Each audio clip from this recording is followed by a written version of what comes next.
Well, we're going to get started. We don't have any confirmands, youth, or young adults with us yet. Maybe they'll join us. If not, we'll have a great conversation about wisdom anyway.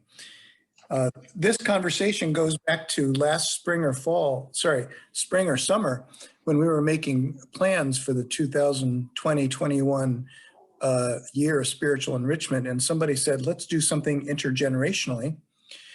And I was actually thinking at that very time myself about the category of wisdom. And I thought, well, wisdom is usually associated with age.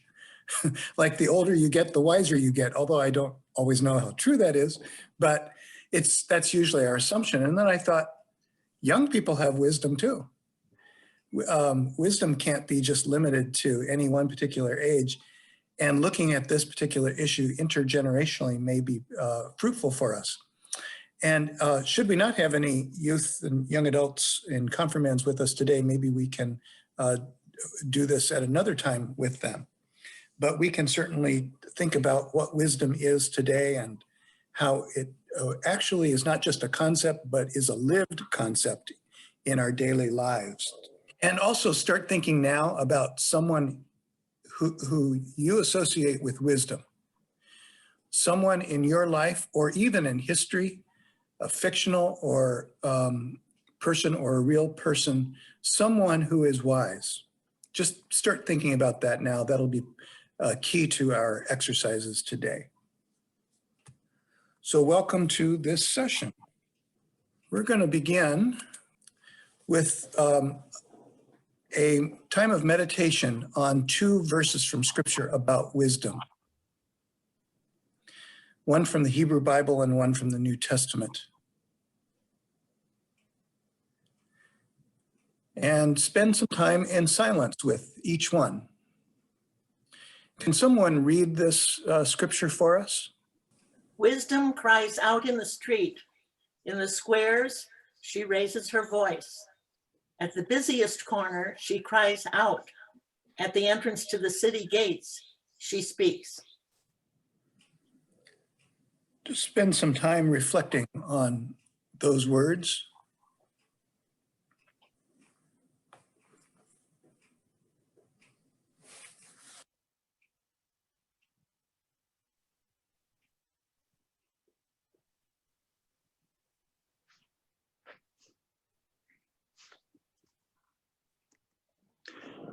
And from the New Testament, can someone please read this for us? Has not God made foolish the wisdom of the world? Greeks desire wisdom, but we proclaim Christ crucified. For Christ is the wisdom of God.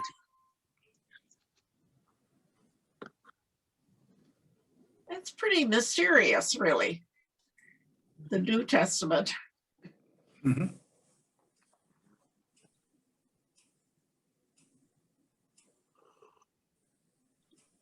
In the small groups, we're going to go around each circle twice. The first time, just introduce yourself and tell us something really boring about yourself. We've had enough of all this. Let me brag about something really unusual about myself. Just tell us the most ordinary, tiresome, daily, boring, uninteresting thing you can think of about yourself. Okay, that's the first time around the circle. Second time around the circle, you're about to see two questions. Or sorry, you're about to see three questions. Second time around the circle, do the first two questions. What? Second time around the circle, do the first two questions. Person does the first two questions. And then the third question, you're going to do all together as a group. Now, if you don't remember that, we're going to go over it again. Okay? And you're going to have 25 minutes for small groups. Whoa. And as Sarah mentioned, and thank you, Sarah, for doing all this together today. Sarah mentioned we'll have 25 minutes, and the questions will be in the chat. But also, I'm going to show you a slide with the questions in just a moment too, and we'll go over everything together again. Here's the questions.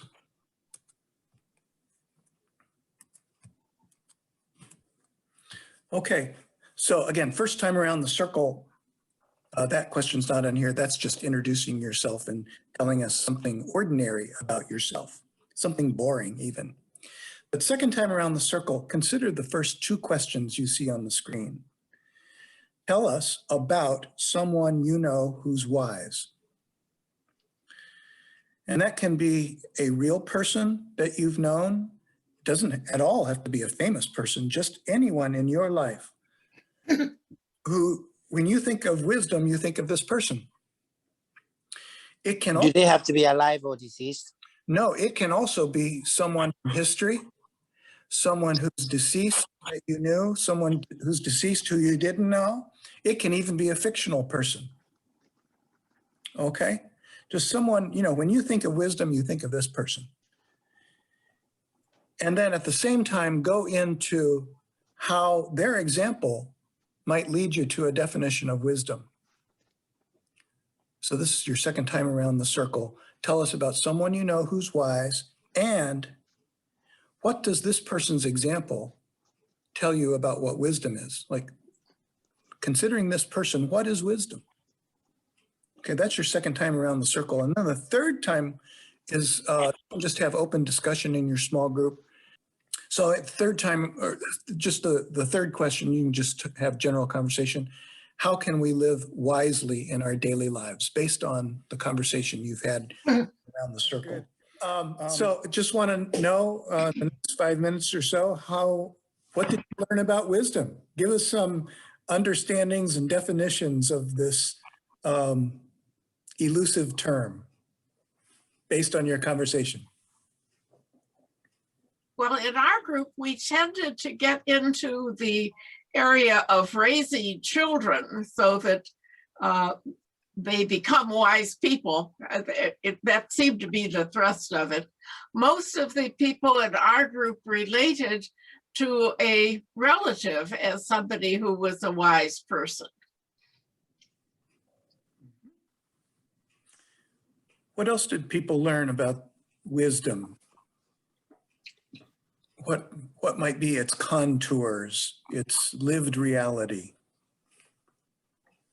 Yeah, I think following up on what was just said by Nina, I think we all in our group too talked about the people we admired and the way they lived their lives, and living your life in a exemplary manner, whatever that means, seems to imply that these people are wise. It's not like they went around saying wise things or wrote pithy things like Ben Franklin did. It's how you live your life is much more than just speaking or somehow communicating how you should live your life. We saw it as both open, but also boundaried, that people were open to different things and listening and curious, but at the same time had a moral core of what was okay. And pray tell, what is that moral core? Or what might it involve? Oh, well, we listed it all out. No. We were about to get into that topic when we were Distracted. Yeah, distracted. We would have answered it if we'd had another minute. Yeah. When in doubt, blame the pastors. That's the wise thing to do. Caring about other people, I thought, was a theme in our Say that again, Jane, I'm sorry. caring about others. I'm sorry, we're on a computer that has bad sound. No, we got you. Thank you.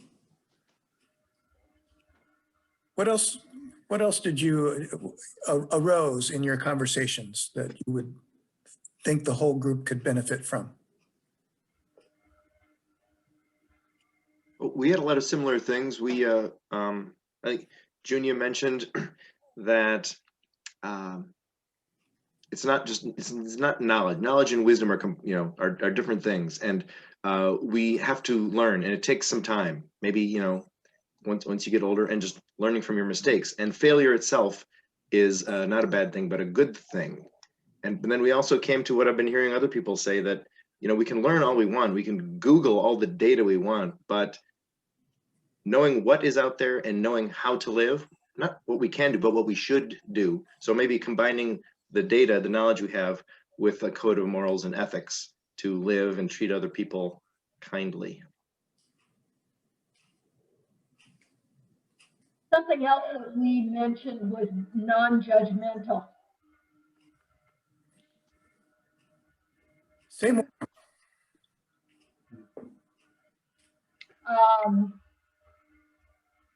I guess accepting would be able to listen. There's a listening component to non-judgmental. And I think implicit in that is boundaries, having your own boundaries, but not imposing them on others, maybe. In our group, JS said that self-knowledge was important for wisdom. Knowing our own, perhaps, limitations or biases or whatever. Yeah, being on guard for those. Mhm.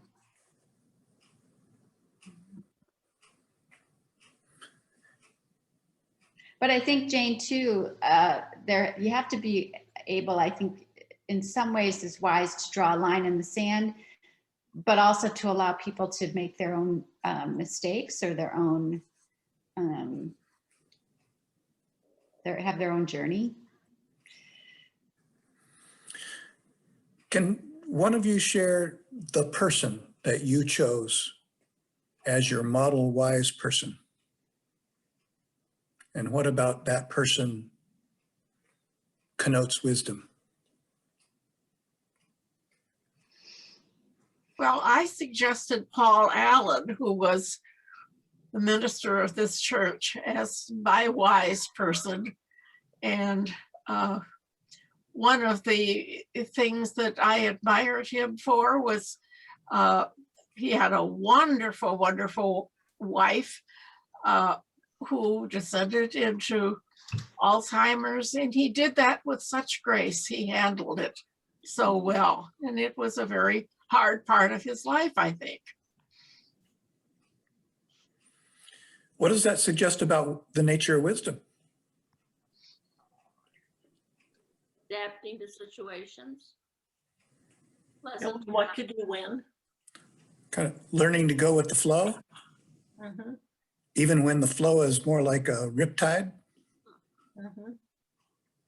Yeah, accepting things with grace, not an easy thing to do. Actually, the woman I chose is my sister-in-law, who lived in Mississippi, and she was beloved by everybody who met her. And why? She was always kind, always smiling, always accepting, and a phenomenal listener. And in speaking to her at length or being around her, I think people felt loved, supported, and were able to figure out their own decisions, make their own decisions more wisely. One thing I'm hearing a lot of today in your responses is kind of being who you are, but letting other people be who they are. Giving other people space. To that end, I didn't have a person. I had rather seeing the wisdom in many. Remember when there were 5 of us who shared and led the August spiritual enrichment programs. And we did that because you said there is great wisdom in this group. And those 5 sessions to me bore that out very powerfully. When you take the time to realize what you're made of and what drives you, and then present that in a way that other people can hear you, even if it's not their thing, they see the wisdom in you knowing the path that you're on is the path that is right for you, so that they may reflect on the path that is right for them. So Thank you. that's interesting. Jay, just sort of pose a question. I agree with you. Say yes. That the idea of knowing oneself and contemplating and getting it, but also Paul shared in our group, just pull you up, Paul, the guy that you thought was very wise. I didn't get the impression that he was, what's the word I'm looking for? And I don't mean this in a negative way, but more simply wise than necessarily, a lot of contemplation about it kind of thing. So I wonder if there's that spectrum on which, people can rest. Well, maybe he hasn't reflected because he already just lives it in a way that doesn't require a lot of self-introspection. Yeah. In which Yes, case Fleur? he's very lucky. Fleury? The person I chose was Mother Teresa, and I think she believed and lived and taught others that if you take care of those around you, and help them to feel loved and cared for, that the whole world benefits from that. And I think that was a very wise mission she was on. And, after her death, some papers came to light that indicated that she did not have it all together. And she had a lot of struggles with her faith and her understanding of herself. And if we can live wisely and still kind of live with doubt and kind of groping for firm, faith or belief system, that gives me hope, should give us all hope. We can be wise and not have it all figured out.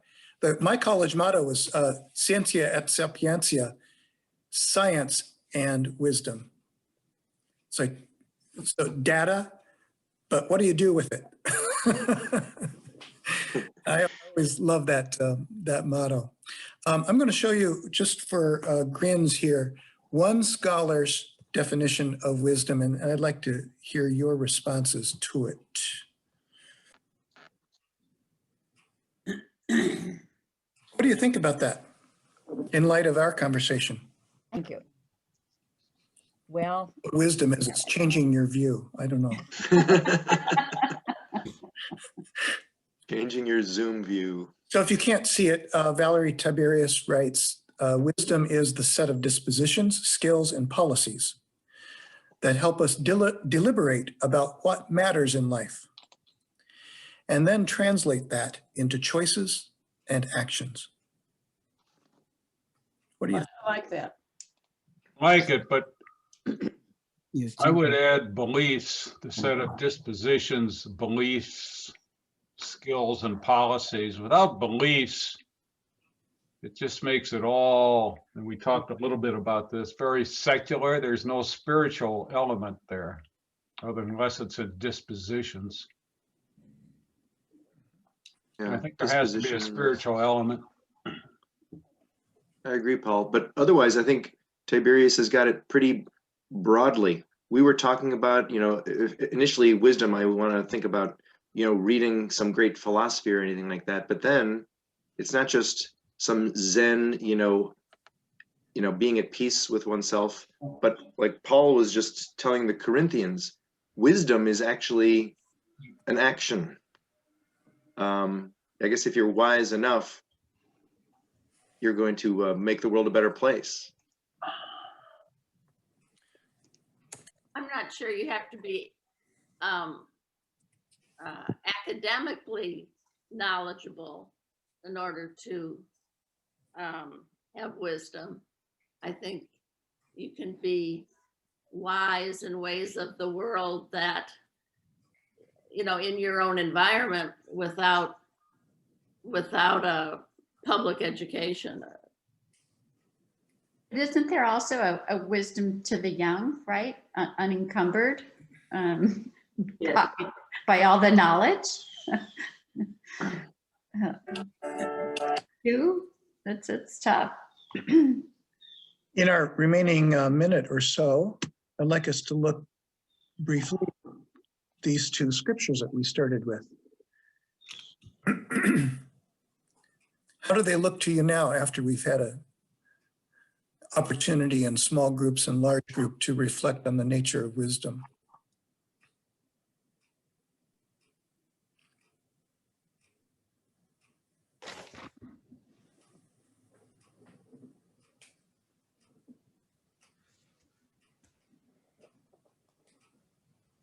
I'm the Proverbs one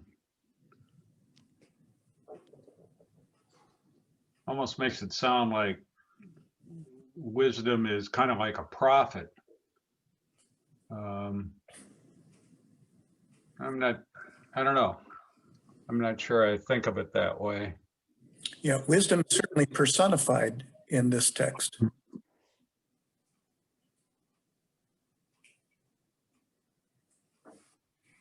Anyone else have a reflection on either or both of these scriptures as we wrap up? Well, this might be very, oh, go ahead. I was interested that in Proverbs, wisdom is personified as a she. And yet, in the time since then, women have been put down so much. That was interesting. And then it starts out in the street, in the square, in the busiest corner, and at the city gates. It increases from just where she is, perhaps even they could have put in the family to start with, and then gradually widens. I thought that was quite beautiful, actually. It suggests even beyond the city gates to the Wisdom is traditionally considered feminine. The Greek goddess of wisdom, for it, a god of wisdom was a goddess. But then, Sophia.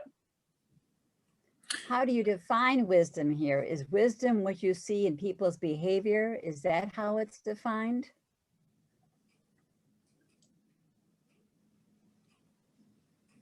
Because we're just talking about, what we're seeing in the syntax here, but what is the wisdom that we're seeing that's crying out in the streets? Is it people's, as I said, people's behavior and the way they treat each other and what they're concerned with? How do we define that? The answer then is in Corinthians. Yeah, wisdom is feminine in both the Hebrew and the Greek. Correct me if I'm wrong, Absolutely. Sarah. But wisdom is chokmah, feminine in Hebrew, and Sophia in Greek. Mhm.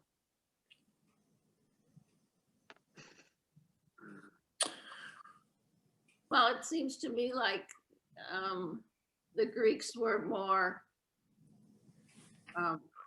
academic, and Christ came to save everyone, and was kind and thoughtful and saving for the poor, and said that the world should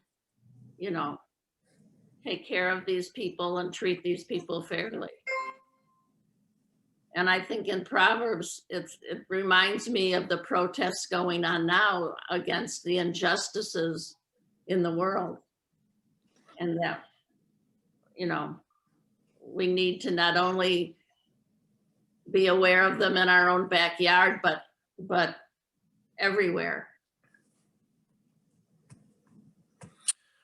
Okay, I'm going to stop sharing here so we can conclude. Sarah and I were talking, and some of you maybe have heard this, apparently, in your small groups, thinking about maybe some other ways that our Sunday morning enrichment group could interact with confirmands, servants, and young adults. And we'll be looking for opportunities like that. Yes, Florrie? I think we need to make it later in the day. Maybe? That's part of it. Yes, like possibly having some of you come to one of our gatherings on a Sunday afternoon sometime. Or when the clock goes back the other And- way. Yeah, right. Maybe that I Sunday in second October. that, Lori. I think that it And- was tough timing with the time change as well. Yeah, and we did talk about whether we wanted this event in an afternoon or evening, but I don't remember why, but we settled on Sunday morning. But again, to live wisely is to live flexibly and to be And to learn adaptable, to be From our nimble, mistakes and failings. to be nimble.